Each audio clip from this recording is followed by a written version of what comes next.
दुनिया में welcome back. तौबा तौबा, इतनी सख्त गर्मी आ गई है ना कि बस एकदम से सख्त धूप में तो लोगों का हशर बुरा कर दिया है। अब देखें ना, गर्मी की वजह से सड़कें और बाजार भी सुनसान पड़े हैं और ऐसे में अगर आपको खुले आसमान तले खड़ा कर दिया जाए तो आप 5 मिनट वहां नहीं रुक सकते।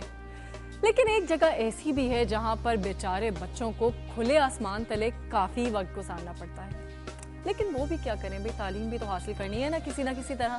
चलिए देखते हैं कि पत्तोकी के स्कूल में ये तालिबे इल्म कैसे तालीम हासिल कर रहे हैं।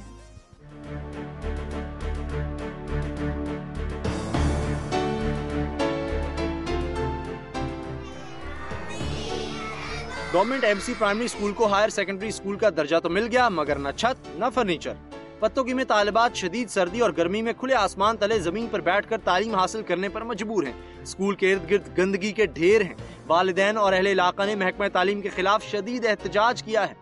पत्तोकी के गांव में 1964 में कायम होने वाले गर्ल्स स्कूल को वज़ीर आला पंजाब शहबाज शरीफ की तरफ से 1998 में गवर्नमेंट हायर सेकेंडरी स्कूल का दर्जा तो दे दिया गया, मगर 13 साल गुजर जाने के बावजूद ना तो स्कूल की बिल्डिंग बनाई गई और ना ही यहाँ फर्नीचर मौजूद है। कोई इंतजाम नहीं किया, क्योंकि चारदीवारी भी नहीं है और ना कोई गेट है और बिजली भी नहीं है। यहाँ बच्चों को कमरे हैं। बिजली पानी यहाँ तक के स्कूल का गेट तक नहीं है। स्कूल में जगह जगह जानवर भी बंधे नजर आते हैं और तालिबात जमीन पर बैठकर तालीम हासिल करती हैं। स्कूल के इर्द गिर्द गंदगी के ढेर लगे हुए हैं और स्कूल के साथ गंदे पानी का जौहर किसी भी वक्त किसी भी हादसे का सबब बन सकता है और यहाँ पर आने वाले अक्सर असातिज़ा अपनी ट्रांसफर करवा लेते हैं। आला हुकाम ने रिपोर्ट तो तलब की, मगर जिले इंतजामिया ने कोई कार्रवाई न की, जिस पर तालिबात के वालिदैन और अहले इलाका के लोगों ने एहतजाज करते हुए जिम्मेदारों के खिलाफ फौरी कार्रवाई का मुतालबा किया है। टीवी ड्रामा हो या फिल्म, थिएटर हो या फिर टीवी पे आने का कोई भी मौका, लोग इसे हाथ से नहीं जाने देते। भाई जब फोटो शोटो टीवी पर आ जाती है तो फिर टूर भी तो बन जाती है ना। लेकिन कुछ लोग स्टेज पर लाइव भी परफॉर्म करने के ख्वाहिशमंद होते हैं। खैर, ख्वाहिश का क्या है, हजारों अफराद ऐसे हैं जिनकी हजारों ख्वाहिशों पर दम निकलता है। भाई हजारों क्या, लाखों, बल्कि इस दुनिया का तो हर इंसान कोई ना कोई ख्वाहिश रखता है। लेकिन जब बात होती है अदाकारी की तो जनाब ये काम हर कोई तो नहीं कर सकता। अदाकारी की सलाहियत का उसी वक्त पता चल जाता है जब बंदा ऑडिशन देने जाता है। भाई ऐसे ऑडिशन ले रहे हैं यूनुस आफरीदी। ओहो, मेरा मतलब है उन्होंने एक रिपोर्ट बनाई है फेस्टिवल की जिसमें न्यू टैलेंट के हो रहे हैं ऑडिशन। तो फिर मैं भी चली ऑडिशन देने, मेरा मतलब है ऑडिशन देखने। आप भी देखें।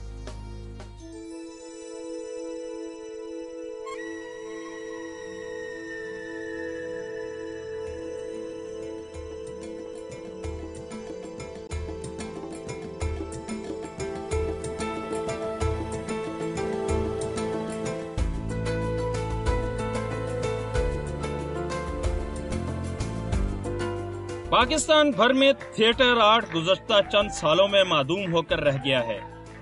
मुल्क के दीगर बड़े शहरों की तरह कराची में भी थिएटर की सरगर्मियां मांद पड़ गई हैं। थिएटर आर्ट को बहाल करने के लिए हुकूमत सिंध यूथ अफेयर्स अपनी काविशों में मसरूफ अमल नजर आता है।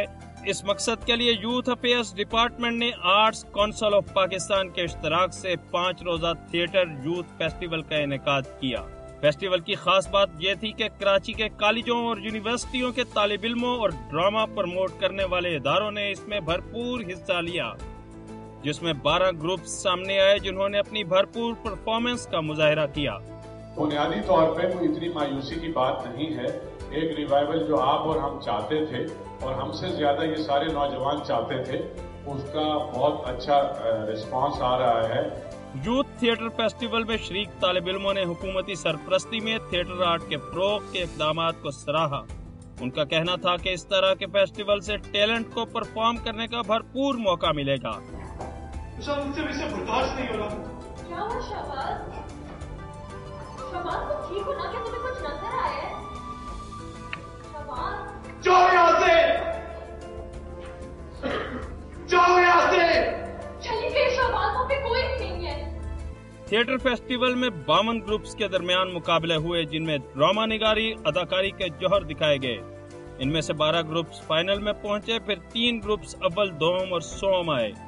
میں آرٹ یونیورسٹی سے ہوں اور مجھے لگتا ہے کہ اس طرح کی چیزیں ہونی چاہیے کراچی میں، اور یہ بس ایک چھوٹا سا حصہ ہے، اور یہ اس کی وجہ سے اب پتہ نہیں آگے جا کے اور کتنے نکل آئیں، کتنے شوز ہوئیں، کتنے پلیز ہوئیں۔ بہت اچھا ایونٹ تھا یہ، ایک اچھی جب گورنمنٹ کی طرف سے ہوتا ہے تو آپ کو ایک فیلنگ آتی ہے کہ نہیں کچھ سپورٹ ہے آپ کے پاس، آپ اکیلے نہیں کرتے رہیں گے، تو جب سپورٹ ملتا ہے بہت اچھا فیل ہوتا ہے ایسا۔ تقریب تقسیم انعامات کے مہمان خصوصی صوبائی وزیر یوتھ افیئرز فیصل سبزواری تھے، جنہوں نے فیسٹیول میں اول، دوم اور سوم آنے والے اور دیگر طالب علموں میں انعامات تقسیم کیے۔ ان کا کہنا تھا کہ ہم اپنی وزارت میں ایسے کام کر کے واپس جانا چاہتے ہیں جس سے ہمیں طمانینت حاصل ہو کہ ہم نے روایات مرتب کی ہیں۔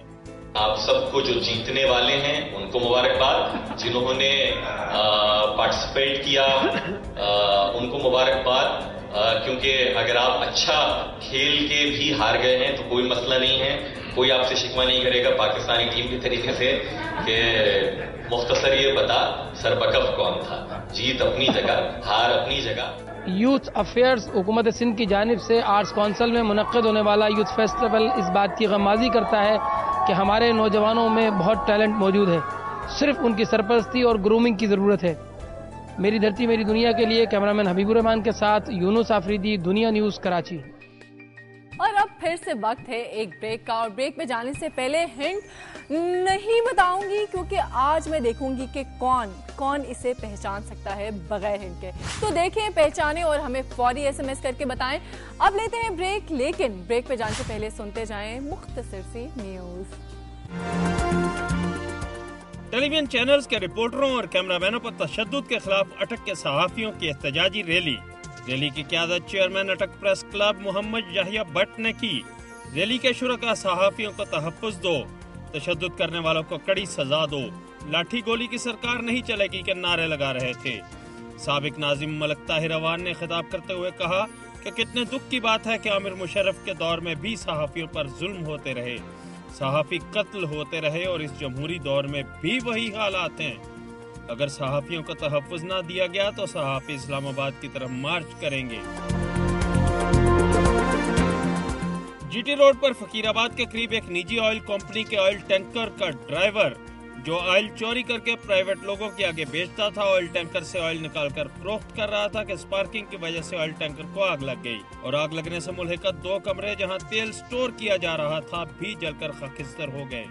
دریں اثنا جی ٹی روڈ پر گوندل کے قریب نیٹو فورسز کو تیل سپلائی کرنے والا کنٹینر الٹ گیا۔ پولیس نے ڈرائیور اور کنڈکٹر کو اس شبے میں گرفتار کر لیا کہ انہوں نے جان بوجھ کر کنٹینر کو الٹایا ہے۔ گجرانوالہ کے نواحی علاقے نوشہرہ ورکہ میں گندم کی کٹائی کے دوران کسی شخص نے جلتا ہوا سگریٹ پھینک دیا، جس کے نتیجے میں گندم خریداری مرکز سے ملحقہ زمین پر محمد رفیق اور عبد الحمید کی 22 ایکڑ پر پکی ہوئی فصل راکھ کے ڈھیر میں تبدیل ہو گئی، جبکہ قلعہ سوجان میں محمد خان کی 40 ایکڑ اور موزہ گگے میں سیف اللہ کی 5 ایکڑ اراضی پر کٹائی کے دوران ہارویسٹر مشین سے نکلنے والی چنگاری نے بھی گندم کی فصل کو اپنی لپیٹ میں لے لیا، جس سے تمام فصل جل گئی۔ غریب کسان سخت محنت سے تیار ہونے والی فصل کو اپنی آنکھوں کے سامنے راکھ کے ڈھیر میں تبدیل ہوتے دیکھ کر آہیں اور سسکیاں لے کر روتے رہے۔ سخت گرمی کے ایام میں واپڈا کی طرف سے کی جانے والی بدترین لوڈ شیڈنگ کے خلاف بہاولپور میں احتجاجی مظاہرہ۔ مظاہرین نے واپڈا کمپلیکس روڈ بلاک کر کے نعرے بازی کی۔ مظاہرین نے پلیکارڈز اٹھا رکھے تھے جن پر واپڈا اور اس کے ملازمین کے خلاف نعرے درج تھے۔